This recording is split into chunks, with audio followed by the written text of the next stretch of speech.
പക്ഷെ മുസൽമാൻ ഒരു ബോധമുണ്ടാവണം. ചരിത്രത്തിൽ മുസ്ലിങ്ങൾ നേരിട്ട ഏറ്റവും വലിയ വെല്ലുവിളി നേരിടേണ്ടി വന്നത് കുരിശിന്റെ കേന്ദ്രങ്ങളിൽ നിന്നാണെന്നൊരു സ്വബോധം മുസൽമാൻ ഉണ്ടാവണം.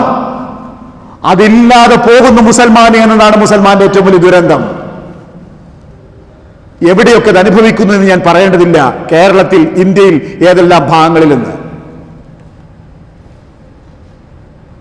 ബലിപെരുന്നാളിനും ചെറിയ പെരുന്നാളിന് പോലും ഒഴിവ് കൊടുക്കാത്ത ക്രിസ്ത്യൻ വിദ്യാഭ്യാസ സ്ഥാപനങ്ങളുണ്ട് നാട്ടില്.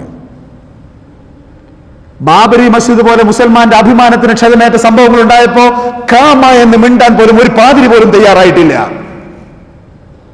പറയൂ നിങ്ങള്, മുസൽമാന്റെ ഏത് വിഷമത്തിലാണ് അതുപോലത്തെ ഒരു മതന്യൂനപക്ഷമായ ക്രിസ്ത്യാനി കരയാൻ കൂടെ വന്നത്? ഉണ്ടായിട്ടില്ല. എന്റെ ഓർമ്മയാണ് ഞാൻ ഈ പറയുന്നത്. ഉണ്ടായിട്ടില്ല, ഒരിക്കലും ഉണ്ടാവാറുമില്ല. ഒരു ബോധമുണ്ട്, മുസൽമാൻ ഇതൊന്നും ഉണ്ടായിക്കൂടാ, അവർ വളരാൻ അനുവദിച്ചുകൂടാ എന്ന ശക്തമായ ബോധം അവരെ കയ്യിലുണ്ട് താനും. ദീർഘിപ്പിക്കുന്നില്ല ആ ഭാഗം, ബാക്കി നിങ്ങൾക്കറിയാം. രണ്ടാമത് മുസ്ലിങ്ങൾ നേരിടേണ്ട ഏറ്റവും വലിയ ഭീകരമായ വെല്ലുവിളി എന്തായിരുന്നു ചരിത്രത്തിൽ അറിയോ?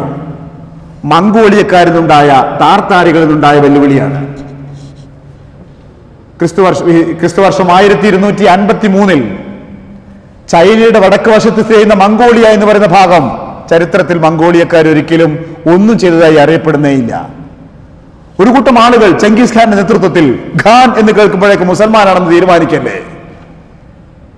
അത് ആ കാലത്ത് മുസൽമാന്റെ പേരെയല്ല, പിന്നെയാണ് ഖാൻ മുസൽമാന്റെ പേരായി മാറിയത്. ചെങ്കിസ് ഖാൻ മുസൽമാനായിരുന്നു അല്ല.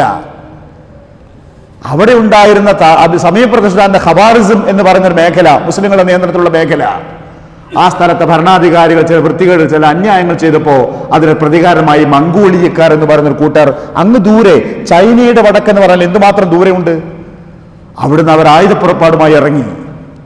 ആ ആളുകൾ ആദ്യത്തെ പ്രദേശമായ ഖവാറിസം നശിപ്പിച്ചപ്പോ അവർക്ക് ഭയങ്കര ഹരം, ആളുകളെ കൊല്ലലും രക്തം ചിന്തലും ഭയങ്കര രസമായി തോന്നി താർത്താരികൾക്ക്, മംഗോളിയക്കാർക്ക്.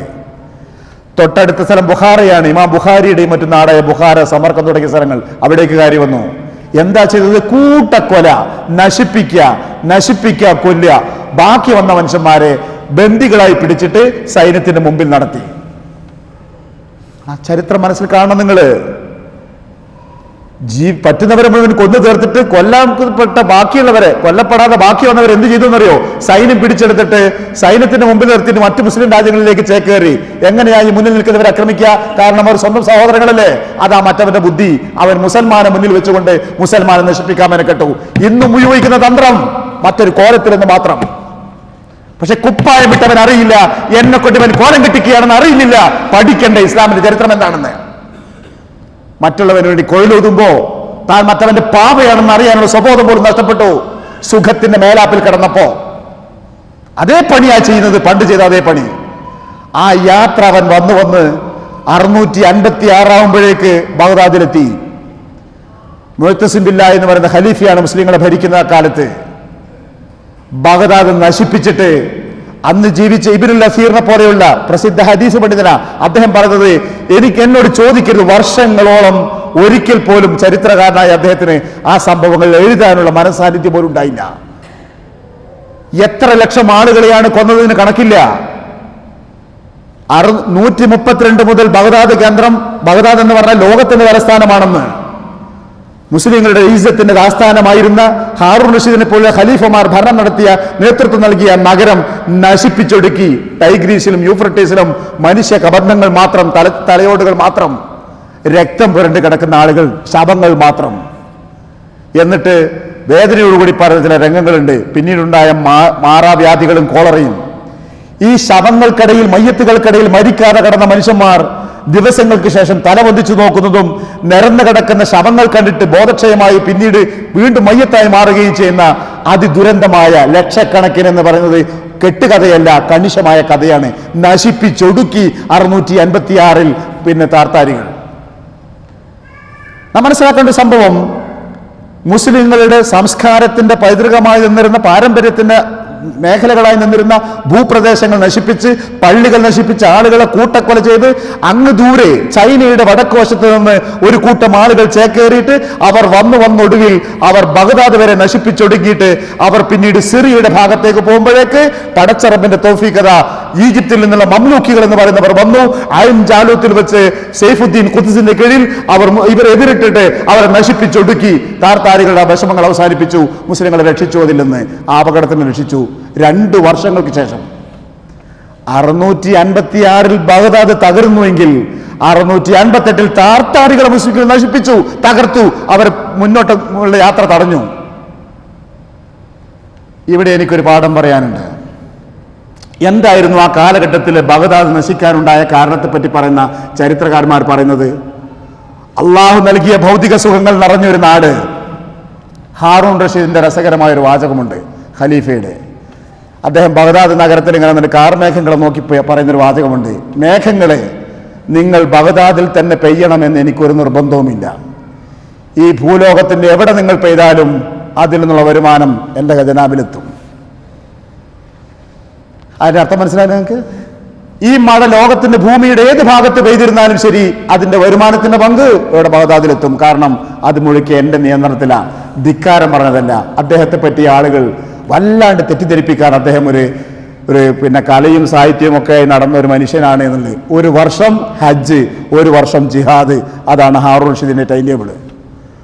1 വർഷം ഹജ്ജിന് പോകും, പിറ്റത്തെ വർഷം ജിഹാദിന്റെ മാർഗത്തിൽ തനിയെ താൻ നേതൃത്വം കൊടുത്തു പോകും. അങ്ങനെയാണ് അദ്ദേഹം ജീവിച്ചത്.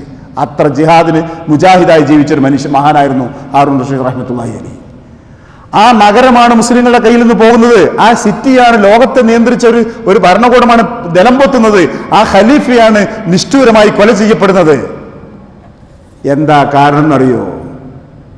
അള്ളാഹു നിശ്ചയിച്ച ജിഹാദിന്റെ ഭാഗങ്ങൾ മറന്ന് കളിയും വിനോദവും മറ്റുമൊക്കെയാണ് ഞങ്ങളുടെ ദൗത്യമെന്ന് വിചാരിച്ചുകൊണ്ട് അബ്ബാസിയ ഖലീഫമാർ പ്രവർത്തിച്ചപ്പോ അള്ളാഹുവിനൊരു അവസാനം വേണമെന്ന് തീരുമാനിച്ചു.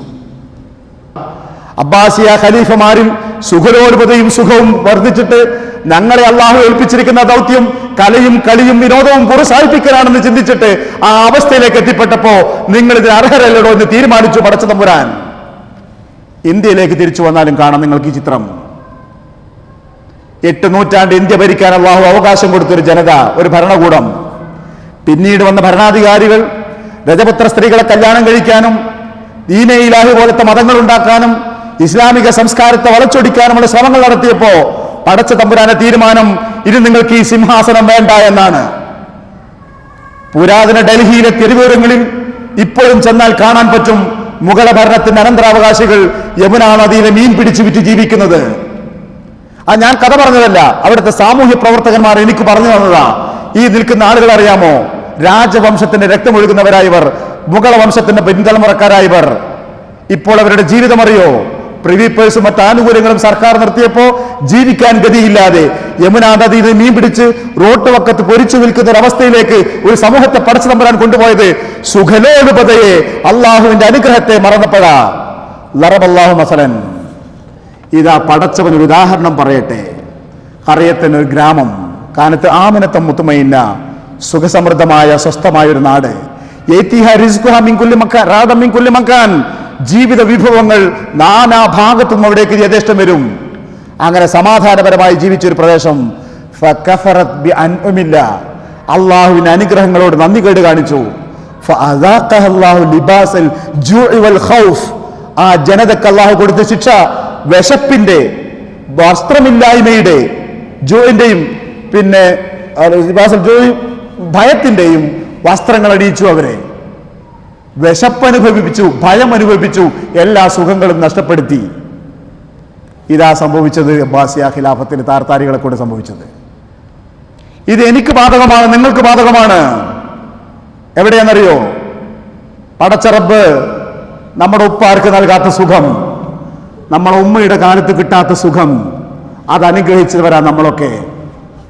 നിലനിർത്തി തരുമാറാവട്ടെ എന്ന പ്രാർത്ഥന. പക്ഷേ ആ ഇല്ലായ്മയിൽ നമ്മുടെ ഉമ്മാക്കും ഉപ്പാക്കും ഒരു തീരുമാനം ഉണ്ടായിരുന്നു. നമ്മൾ മുസ്ലിങ്ങളായി വളരണം, ഇസ്ലാമിക ഇസ്സത്തുള്ളവരായി വളരണം, അതിനുവേണ്ടി ജീവിക്കുന്നവരാവണം.